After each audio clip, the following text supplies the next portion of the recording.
ప్రతి ఒక్కరిలో మనకు తెలియని మనిషి ఒకడు ఉంటాడు. అవకాశం అవసరం బట్టి వాడు బయటకు వస్తుంటాడు. అలా బయటకు వచ్చిన మనిషే ఒరిజినల్. నువ్వు చేసే ప్రయత్నం ఏదైనా సరే దాంట్లో ఫెయిల్ అయినామనుకో బాధపడదు. కొంతమంది బిజినెస్ స్టార్ట్ చేస్తారు, ఏం రాదు, అమ్మ మనకు బిజినెస్ స్టార్ట్ కాదు, మనకు సెట్ కాదు అని చెప్పి వదిలేస్తారు. నీవు వెళ్లే మార్గం లోపల ఎన్నిసార్లు ఫెయిల్ అయినా, ఎన్ని బాధలు వచ్చినా, ఎన్ని కష్టాలు వచ్చినా మళ్ళా లేచి నిలబడి పరిగెత్తు. ఇద్దరు బాక్సింగ్ చేసినప్పుడు ఒక ఆయన కొడితే ఒక ఆయన కింద పడిపోతాడు. ఆయన కింద పడితే ఓడిపోయినట్లు కాదు. నీవు కూడా జీవితంలో ఫెయిల్ అయితే ఓడిపోయినట్లు కాదు, లాస్ వస్తే ఓడిపోయినట్లు కాదు, ఆయన కింద పడితే ఓడిపోయినట్లు కాదు. ఎప్పుడు ఓడిపోయినట్టు తెలుసా? ఆయన కింద పడ్డంపడ కోచ్ వచ్చి ఏం చేస్తాడు, 10, 9, 8, 7, 6, 5, 4, 3, 2, 1 అని కౌంట్ చేస్తాడు. అవునా కదా? కింద పడితే ఓడిపోయినట్లు కాదు మిత్రమా.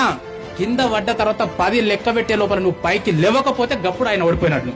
నేను చెప్తున్నా, నీ జీవితంలో ఫెయిల్ అయితే ఓడిపోయినట్లు కాదు, కష్టం వస్తే ఓడిపోయినట్లు కాదు, బాధ వస్తే ఓడిపోయినట్లు కాదు. ఓడిపోయిన తర్వాత, బాధ వచ్చిన తర్వాత, కష్టం వచ్చిన తర్వాత, లాస్ వచ్చిన తర్వాత మళ్ళా లేచి నువ్వు నిలబడకపోతే అప్పుడు నువ్వు ఓడిపోయినట్లు. మనకి సుఖం ఎట్లాంటిదో దుఃఖం కూడా అట్లాంటిది. రెండింటినీ సమంగా మనం తీసుకోవాలి. సుఖం వచ్చినప్పుడు దేవుడా నువ్వు నాకు నిన్ను ఇచ్చావు నాయనా దండం పెట్టుకుని, కష్టం వచ్చినప్పుడు చిచ్చిచ్చి దేవుడు అనుకుంటే there is no life. Life is a game, play it. వాడేం చేస్తున్నాడు, వీడిలా ఉన్నాడు, నాకే ఎందుకు ఇలా అవుతుందని దే లూజ్ దెమ్సెల్వ్స్.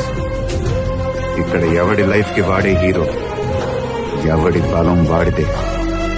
నాకంటూ ఓ బలం ఉంటే నీకంటూ ఓ బలం ఉంటుంది. ఆ బలమే నీ నమ్మకం.